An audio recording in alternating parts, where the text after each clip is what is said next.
Hello প্রিয় দর্শকবৃন্দ, আজকে আমাদের দুইটা গরু আমরা হাতে বিক্রি করার জন্য নিয়ে যাচ্ছি। আব্বু আগে আগে যাচ্ছে আর আমি পিছে পিছে। আব্বু যে গরুটা নিয়ে যাচ্ছে এই গরুটার প্রতি অনেক মায়া। গরুটা যাইতে চাচ্ছে না, তারপর অনেক কষ্ট করে নিয়ে যাচ্ছি। গরুটাকে ভাত ভুসি এমনকি চাই দেওয়া যায়, পোয়াল খালি দিলেও খুব প্রচুর পরিমাণে খায়। আর আমার ছোটো ভাইটা ভিডিও করতেছে, অনেক দূরে যাচ্ছে, হয়তো সেভাবে ভিডিও করতে পারতেছে না। তো দেখতেই পাচ্ছেন আমি আর আব্বু নিয়ে যাচ্ছি। আমার হাতে সাদা গরু আর আব্বুর হাতে কালো গরু।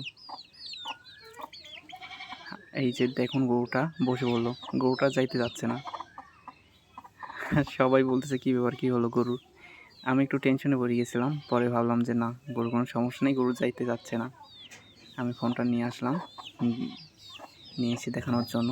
দেখুন গরুটারও কিন্তু মায়া হয়ে গেছে।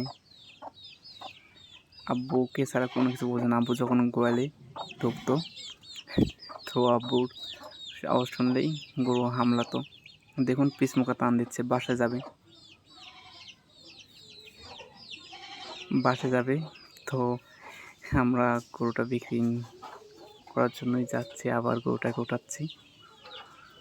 অবলা পানি, তাও মালিককে চিনে আর কোথায় যাচ্ছে সেটা বুঝতে পারে।